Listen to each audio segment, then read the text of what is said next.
Hi, How you doing? I'm good. How are you? I am fantastic. Okay, please tell us your name and why you are here.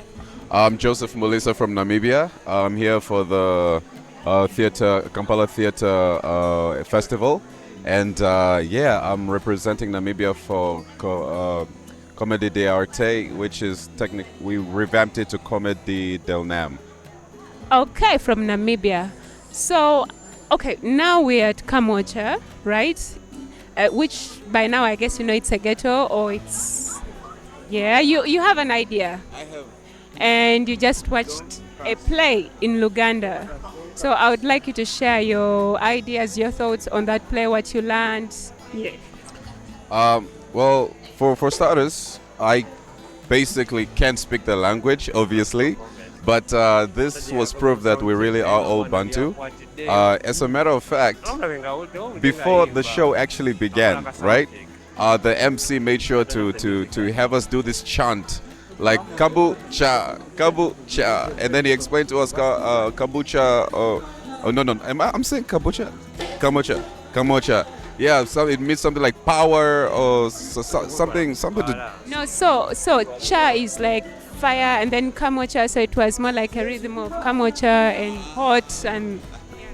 All right, so when the show started, there's obviously a language barrier, but the physicality of the performance, first of all, was incredible, and the story was very easy to follow. As a matter of fact, it reminded me why silent movies made sense, and on top of that, I don't know whether they were told that there will be people who don't understand the language, because by the end of the day, I even understood, like mulilo, does mulilo or something mean job or something like that?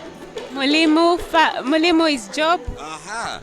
Exactly. So it's like mulimo. By the third time they say mulimo, I get like, oh, it's looking for a job, and then like some of the words that were even said actually in back where I'm from, in the Shivambo dialect and the Suvia dialect, some of the words were actually similar.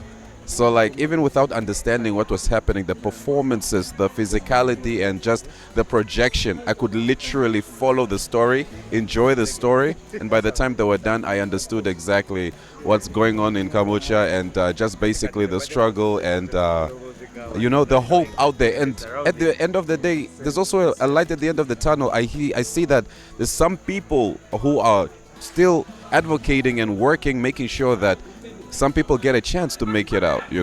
So I'm so happy I was here. Wow. We're also so happy to have you. So what's generally the moral of the story Um, from your outlook?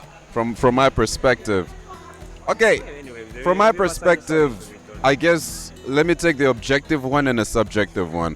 Objectively speaking, I guess a person from the hood, sorry for the colloquialism, but a person from the hood can either fall with a bad crowd or fall with the right crowd, because I saw he fell with a bad crowd to the point where even the gang leader got killed or caught, and then he ended up in church and then revamped his life and found himself a nice job. And from what I saw, it's like the very people that like one of the kids that he worked with came and like asked for a job, and the other dude was also like, wow, you got a really nice office here.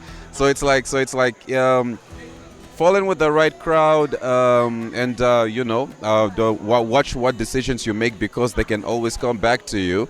But above everything, I also check like we are all a community, and you're not gonna make it out on your own. Sometimes you gotta accept help, and also give yourself the duty to help anyone you can in any way you can, because we're all in this together. Yeah, I heard this event. This is my first time here. This is my first time at the festival, but it's been around for internationally. It's been around for 11 years. But from what I heard last night, it's been around for over 60 years. I think since 1959. So that's incredible. That's the National Theatre that's been around. Yeah. The National Theatre wise, and then the international. Yeah.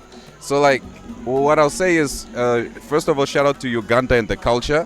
I see that it's yesterday that I was inspired and reminded that there's a lady who everyone she showed up on the stage dancing. I don't know her name, but I really felt I fell in love with her. She was amazing. And judging from her story, she made it very clear that even if you're not arithmetically gifted or whatever gifts you have, it's if sometimes even if let's say, let me bring it to your context of Uganda or Africa, when the AIDS pandemic was going on, not even the doctors could spread the news properly, but it's the actors, it's the thespians that were able to help the community understand what exactly is going on, and because of that the numbers even went down.